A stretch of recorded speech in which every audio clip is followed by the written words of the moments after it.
بسم اللہ الرحمن الرحیم شریف پڑھنے اللہم صلی علی سیدنا محمد وعلی آل سیدنا و مولانا محمد ادرکنا یا رسول اللہ صلی اللہ تعالی علیہ وسلم۔ 2-3 دن سے ایک حدیث چل رہی تھی، وہ پوری میں نے آپ حضرات کے سامنے بیان کر دی۔ اللہ کے نبی صلی اللہ علیہ وسلم نے فرمایا کہ جو میں جانتا ہوں وہ تم جان لو تو بہت زیادہ رویا کرو گے اور کم ہنسا کرو گے، بستروں پہ اپنی بیویوں سے لذت حاصل کرنا بھول جاؤ گے اور جنگلوں کی طرف نکل جاؤ گے۔ یہ سن کے حضرت ابو ذر رضی اللہ تعالی عنہ نے عرض کیا تھا، کاش کہ میں کوئی پیڑ ہوتا جسے کاٹ دیا جاتا۔ آج جو حدیث میں پیش کرنے جا رہا ہوں یہ بھی بہت پیاری حدیث ہے، اور اس حدیث میں آپ کو بہت کچھ سیکھنے کے لیے ملے گا۔ حدیث کے راوی ہیں حضرت ابو ہریرہ رضی اللہ تعالی عنہ۔ عن ابی ہریرہ قال قال رسول اللہ صلی اللہ علیہ وسلم من خاف ادلج ومن ادلج بلغ المنزلہ الا ان سلعۃ اللہ غالیہ الا ان سلعۃ اللہ الجنہ، رواہ الترمذی۔ پہلے اس کا آپ ترجمہ سنیں۔ حضرت ابو ہریرہ رضی اللہ تعالی عنہ سے روایت ہے کہ اللہ کے رسول صلی اللہ علیہ وسلم نے ارشاد فرمایا ہے، من خاف ادلج، کہ جو دشمن کے حملے سے ڈرتا ہے وہ رات کے ابتدائی حصے میں چلتا ہے، یعنی اندھیرے چلتا ہے۔ ومن ادلج، اور جو رات کے ابتدائی حصے میں چلتا ہے، بلغ المنزلہ، وہ سلامتی کے ساتھ منزل تک پہنچ جاتا ہے۔ پھر سرکار نے فرمایا، الا سنو، ان سلعۃ اللہ غالیہ، اللہ کا سودا بڑا مہنگا ہے۔ اللہ کا سودا ہے کیا؟ تو اللہ کے نبی صلی اللہ علیہ وسلم نے فرمایا، اللہ الا ان سلعۃ اللہ الجنہ، اللہ کا سودا جنت ہے۔ یہ حدیث کا ترجمہ ہو گیا۔ جتنی بار بھی پیارے آقا صلی اللہ علیہ وسلم کا نام آیا کرے، آپ جھوم کر مصطفیٰ جان رحمت پہ درود پڑھا کرے صلی اللہ علیہ وسلم۔ جانتے ہیں آپ کہاں بیٹھے ہیں؟ ایک حدیث پاک سنیں اور یاد کرنے کی کوشش کریں۔ اللہ کے نبی نے فرمایا، خیر البقاء مساجدها وشر البقاء اسواقها۔ سرکار فرماتے ہیں پوری روئے زمین پہ سب سے بہترین جگہ مسجدیں ہیں اور سب سے بری جگہ بازاریں ہیں۔ آپ اللہ کے گھر میں بیٹھے ہیں، ہم اللہ کے گھر میں بیٹھے ہیں، یہاں درس حدیث ہو رہا ہے، دین کی باتیں سیکھی سکھائی جا رہی ہیں۔ رسول کریم صلی اللہ علیہ وسلم کی ایک اور حدیث ہے، مصطفیٰ فرماتے تدارس العلم ساعۃ من اللیل خیر من احیائها۔ اس کا مطلب ہے رات کی ایک گھڑی میں علم دین کی بات سیکھنا پوری رات نفلی نمازیں پڑھنے سے بہتر ہے۔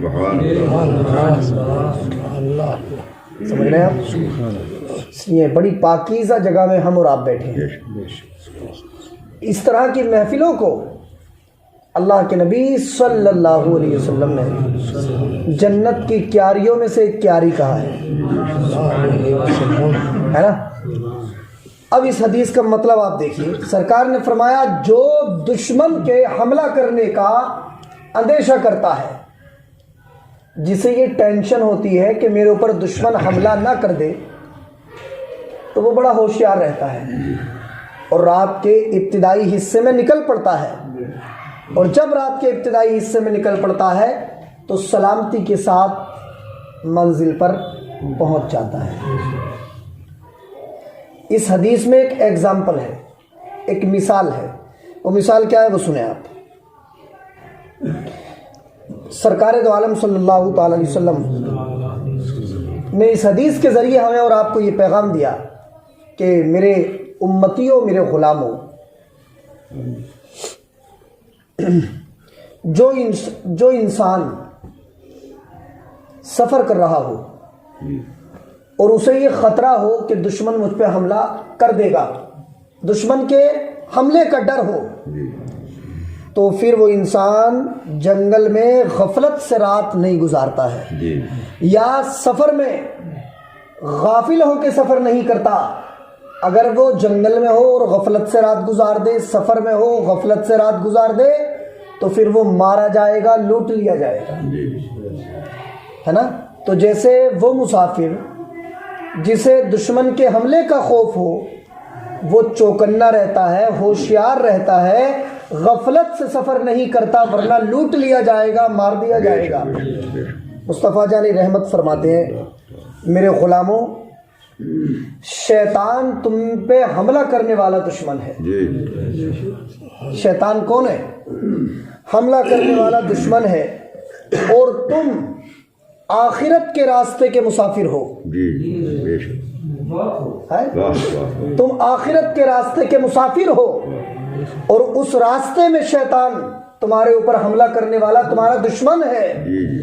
اگر تم اس آخرت کے راستے میں غافل ہوئے، خواب غفلت میں سو گئے، اللہ کی عبادت سے غافل ہو گئے، تو تم لوٹ لیے جاؤ گے، مار دیے جاؤ گے۔ اس لیے ہوشیاری سے یہ سفر طے کرو، چوکنا رہو۔ جیسے وہ مسافر کہ جسے دشمن کا خوف ہو اپنے راستے میں تو ہوشیار رہتا ہے، ورنہ لوٹ لیا جاتا ہے، ایسے ہی شیطان تمہارے پیچھے لگا ہوا ہے۔ تم آخرت کا سفر طے کر رہے ہو، اگر اس سفر میں ذرا سی بھی غفلت ہو گئی تو یہ شیطان تمہارے اوپر حملہ کر دے گا، تمہارے پاس جو ایمان کی دولت ہے اسے یہ لوٹ لے گا۔ اس لیے اپنی بھی حفاظت کرو اور اپنے سامان کی بھی حفاظت کرو۔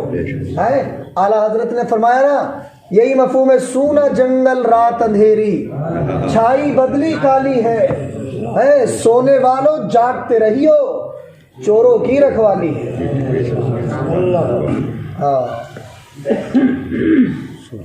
اور پھر سرکار نے فرمایا، سنو، اللہ کا سودا بڑا مہنگا ہے۔ اور پھر یہ جملہ سن کے دماغ میں سوال پیدا ہوگا کہ نہیں، آخر اللہ کا سودا ہے کیا؟ تو مصطفیٰ جان رحمت شمع بزم ہدایت نے فرمایا کہ اللہ کا سودا جنت ہے، جنت۔ اس آیت کریمہ میں، اس حدیث پاک میں قرآن کے 11ویں پارے کی ایک آیت کی طرف اشارہ ہے، ان اللہ اشترى من المؤمنین انفسهم واموالهم بان لهم الجنہ۔ مصطفیٰ سرور عالم صلی اللہ علیہ وسلم نے یہ جملہ ارشاد فرمایا کہ اللہ کا سودا بڑا مہنگا ہے اور اللہ کا سودا جنت ہے۔ اس آیت کی طرف اشارہ کیا۔ آیت کا کیا مطلب ہے؟ آیت کا مطلب ہے کہ اللہ پاک نے مومنوں سے ان کی جانوں کو، ان کے مالوں کو جنت کے بدلے خرید لیا ہے نا۔ کوئی اپنی جان دے کے راہ خدا میں شہید ہو کے اللہ سے اپنی جان دے کے اللہ کا سودا جنت حاصل کر لیتا ہے، اور کوئی راہ خدا میں اپنا مال دے کے اللہ کا سودا یعنی جنت حاصل کر لیتا ہے۔ تو اگر ہمیں ہماری جانوں کی اگر ہمارے دین کو کبھی ضرورت پڑے تب ہمیں اس میں دریغ نہیں کرنا ہے نا، کیونکہ جان مال سب اللہ کا ہی۔ اور اگر ہمارے مال کی ضرورت آئے دین کے لیے تو ہمیں اپنے مال کو بھی دین کی راہوں میں خرچ کرنا ہے اور قربان کرنا ہے، سمجھے؟ اعلیٰ حضرت نے اسی مفہوم کو پیش کیا۔ اب آپ کو اعلیٰ حضرت کا شعر سمجھ میں آئے گا، ہے نا۔ اعلیٰ حضرت فرماتے ہیں وہ تو نہایت سستا سودا بیچ رہے ہیں جنت کا. کیا؟ ہاں، وہ تو نہایت سستا سودا بیچ رہے ہیں جنت کا. ہم مفلس مانے غریب، ہم مفلس کیا مول چکائیں، ہاتھ ہی اپنا خالی ہے. تو یہ حدیث بڑی اہم ہے. ہم جس لائق ہیں اپنے آپ کو دین میں لگائیں، اس کے بدلے ہمیں کیا ملے گا؟ انعام جنت ملے گی. اور جنت سے بھی بڑی چیز اللہ کی رضا ملے گی، اللہ کی رضا نصیب ہوگی. آمین. ہے نا؟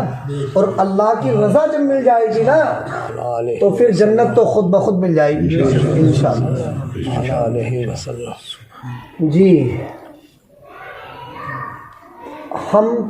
ہمارے اعمال تو کسی لائق نہیں ہیں، لیکن اگر اللہ پاک ہماری تمہاری جھولیوں میں اپنے محبوب کے نام کی خیرات ڈال دیں، ہے نا؟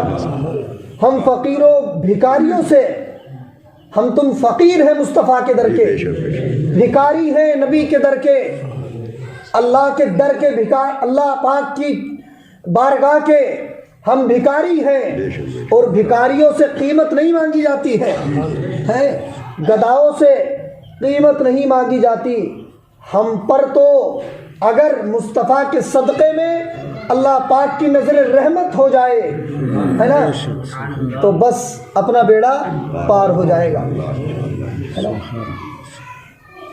ایک فارسی شاعر نے کہا، چے باشد کے مشتے گدایان خیل، چے باشد کہ مشتے گدایان خیل بیایند دار السلام از طفیل. اس کا مطلب ہے یا رسول اللہ اگر ہم جیسے مٹھی بھر فقیر، یا رسول اللہ اگر ہم جیسے مٹھی بھر فقیر آپ کے طفیل جنت میں چلے جائیں تو یا رسول اللہ آپ کی شان میں کوئی کمی تھوڑی آ جائے گی.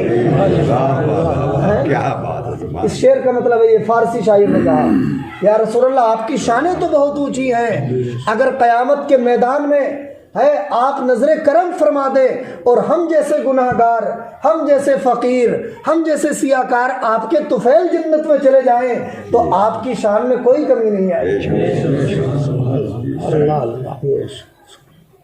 تو ہمیں چاہیے ہم اپنے دلوں میں ہم اپنے دلوں میں اپنے نبی کی اور اپنے خدا کی سچی محبت پیدا کریں اور نیک اعمال کریں اور اپنے خدا سے اپنے نبی کا واسطہ دے کر عرض کرے، مولا تیری یہ عبادت کرنا میرا کام تھا، اب اسے قبول کرنا یہ تیرا کام.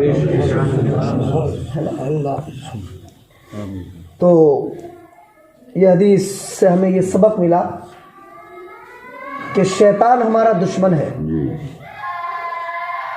وہ ہمارے ایمان کو لوٹنے کے چکر میں لگا ہوا ہے، ہمارے اعمال کو لوٹنے کے چکر میں لگا ہوا ہے. اس سے ہمیں ہوشیار رہنا ہے. کوئی آپ کے ہمارے مال کے پیچھے پڑ جائے تو ہم پوری رات نہیں سوتے، ہے کہ نہیں ایسا؟ ہمارے پاس مال ہو اور کوئی آپ سے آ کے یہ بتا دے، بڑی توجہ سے یہ مثال سننا، کوئی آپ سے ہم سے آ کے بتا دے فلاں آدمی تمہارا مال چرانے کے چکر میں ہے نا، تو ہم بڑے انتظام کریں گے اور پوری رات نہیں سوئیں گے. ایک سوئے گا تو دوسرا جاگتا رہے گا، ہے نا. تو یہ تو دنیا والا اگر کوئی بتا دے کہ فلاں چرانے والا ہے، ہو سکتا ہے دنیا والے کی بات جھوٹی ہو، جو وہ ہمیں خبر دے رہا کہ فلاں تمہارا مال چرانے کے چکر میں، تو اس کی بات سچی بھی ہو سکتی ہے جھوٹی بھی ہو سکتی ہے، مگر شیطان ہمارے ایمان کا چور ہے. یہ بات اس پروردگار نے بتائی ہے کہ جس کی بات سچی ہی سچی ہے. اللہ فرماتا ہے کتنی سچی ہے اللہ کی بات. 5ویں پارے کی آیت ہے، وَمَنْ أَصْدَقُ مِنَ اللَّهِ قِيلًا، ہے کہ اللہ سے بڑا سچا کون ہے؟ یعنی سب سے بڑا سچا تو اللہ ہی ہے۔ اس اللہ نے ہمیں اور تمہیں شیطان کے بارے میں بتایا، اِنَّهُ لَكُمْ عَدُوٌّ مُّبِينٌ، شیطان تمہارا کھلا ہوا دشمن ہے۔ تو یہ بات یقینی ہے کہ نہیں؟ یہ ہمارا کھلا ہوا دشمن ہے۔ اور بتائیے مال زیادہ پیارا ہے کہ ایمان زیادہ پیارا ہے؟ ایمان زیادہ پیارا ہے۔ جب ہم اپنے مال کی حفاظت کے لیے رات نہیں سوتے ہیں تو ہمیں اپنے مال سے زیادہ ہمارا ایمان ہے۔ ہم اپنے ایمان کی حفاظت کے لیے بھی چوکنا ہمیں رہنا چاہیے اور ہمیں جاگ جاگ کے اللہ کی عبادت کرنا چاہیے، ہے نا؟ تو ہمیں ہوشیار رہنا ہے اور آخرت کی تیاری کرنا ہے۔ جنت اتنی آسان چیز نہیں ہے کہ یہ آسانی سے مل جائے گی۔ اسلامی شعار اپنائیں ہم، پھر آپ برکتیں دیکھنا اپنی زندگی میں۔ آؤ دین کی طرف، دینی کام کرو۔ قرآن پاک پڑھے ہوئے ہو تو چاہے 5 منٹ نماز کے بعد قرآن پڑھو، 1 رکوع ہی قرآن پڑھو، لیکن قرآن پاک پڑھو۔ یہاں وقت نہیں ہے بیٹھ کے پڑھنے کا، اپنی دکان میں گھر میں جا کے پڑھو، لیکن ہر نماز کے بعد 1 رکوع 2 رکوع پاؤ پارا قرآن پاک پڑھنے کی عادت ڈالو۔ اور ہو سکے تو قرآن شریف کی کچھ آیتیں یاد بھی کرو۔ اللہ کے رسول صلی اللہ علیہ وسلم کی حدیث ہے، ان القلب الذی فیہ شیء من القرآن، سرکار فرماتے وہ دل جس کے اندر تھوڑا سا بھی قرآن ہوتا ہے، یعنی قرآن کی ایک آیت بھی ہوتی ہے، تو وہ دل آباد گھر کی طرح ہوتا ہے۔ اور وہ دل کہ جس دل میں ذرا سا بھی قرآن نہیں ہوتا، یعنی قرآن کی ایک آیت بھی نہیں ہوتی، سرکار فرماتے وہ دل برباد گھر کی طرح ہوتا ہے۔ اپنے دلوں کو آباد گھر کی طرح بناؤ، ہے نا؟ قرآن پاک کی تلاوت کا ذوق و شوق پیدا کرو، اپنے گھروں میں تلقین کرو۔ ہمیں ہمارے نبی نے جو زندگی گزارنے کا طریقہ دیا ہے اس طریقے پہ ہم زندگی گزارے۔ اگر گھر میں بہن نماز نہیں پڑھتی ہے اسے نماز پڑھنے کی تاکید کرے، اگر بیوی نماز نہیں پڑھتی ہے اسے نماز پڑھنے کی تاکید کرے، اگر بیٹی نماز نہیں پڑھتی ہے اسے نماز پڑھنے کی تاکید کرے، اگر بیٹے نماز نہیں پڑھتے انہیں نماز پڑھنے کی تاکید کرے اور ان سے پڑھوائیں نماز۔ ورنہ آپ یہ اچھی طرح یقین کر لیں کہ اگر ایک بھی گھر میں بے نمازی ہوگا تو اس کی نحوستیں ضرور اتریں گی، سمجھے؟ اور پیچھے ایک حدیث گزری ہے نا کہ جب اللہ، وہ عذاب کے تعلق سے تھی کہ جب اللہ پاک کا عذاب آتا ہے، یہ حدیث اذا انزل اللہ بقوم عذابا اصاب العذاب من کان فیہم، اللہ تعالی، اللہ کے رسول صلی اللہ علیہ وسلم فرماتے ہیں جب اللہ کسی قوم پہ عذاب اتارتا ہے تو پھر عذاب یہ دیکھ کے نہیں اتارا جاتا کہ نیک کون ہے اور بد کون ہے، عذاب سب پہ اتارا جاتا ہے۔ اگر آپ کے گھر میں لوگ پڑے پڑے سو رہے ہیں، نمازیں نہیں پڑھ رہے ہیں اور آپ کا بس ہے کہ ان سے نماز پڑھوا سکتے ہیں، آپ انہیں سمجھائیے، ان سے نماز پڑھوائیے، ورنہ وہ آپ کے ساتھ کھائیں گے بھی پیئیں گے بھی، ہے نا؟ تو ان کی جو نحوستیں ہوں گی اور وہ آپ کے ساتھ جب رہتے ہیں تو ہو سکتا ہے اس کا کچھ چھیٹا آپ کے اوپر بھی پڑ جائے۔ اس لیے ہر آدمی پوری سوسائٹی کو نہیں سدھار سکتا، لیکن کم سے کم اپنے گھر میں ضرور اصلاحی ماحول پیدا کر سکتا ہے۔ اپنے گھر سے اسٹارٹنگ کرو، اپنے بچوں کو سمجھاؤ، یہ نہیں کہ آپ ڈنڈا لے کے ان کے پیچھے پڑ جائیں، بہت سارے طریقے ہوتے ہیں سمجھانے کے۔ سمجھاؤ انہیں، محبت سے سمجھاؤ، ایک دن نہ مانے، 1 سال میں تو مانیں گے، کم ہی تو مانیں گے۔ ان کی ہدایت کے لیے اللہ سے دعا بھی کرو اور انہیں سمجھاتے رہو، انشاءاللہ ایک دن ضرور آپ کے گھر میں تبدیلی اور چینجنگ پیدا ہو جائے گی۔ اور جب سب نمازی بن جائیں گے، صبح کو بیٹھ کے جب سب قرآن پڑھیں گے تو پھر اتنی برکتیں اللہ کی آپ کے گھر میں اتریں گی کہ آپ اس کا اندازہ بھی نہیں لگا سکتے۔ اللہ مجھے بھی آپ کو بھی عمل کی توفیق عطا فرمائے۔ بسم اللہ الرحمن الرحیم، اللہم صلی علی سیدنا محمد وعلی آل سیدنا و مولانا محمد، ادرکنا یا رسول اللہ صلی اللہ تعالی علیہ وسلم۔ پروردگار دو عالم تیری دی توفیق سے درس حدیث ہوا، اس میں اگر کوئی بھی غلطی ہو گئی ہو اللہ اسے معاف فرما۔ یا اللہ ہم سب کو نیک اعمال کی توفیق عطا فرما، برے اعمال سے بچنے کی توفیق عطا فرما۔ مولا ہم سب کو نماز پنجگانہ کی پابندی کی توفیق عطا فرما۔ یا اللہ اپنے حبیب کے وسیلے سے ہماری ان دعاؤں کو قبول فرما۔ صلی اللہ تعالی علی خیر خلقہ محمد و آلہ وصحبہ اجمعین برحمتک۔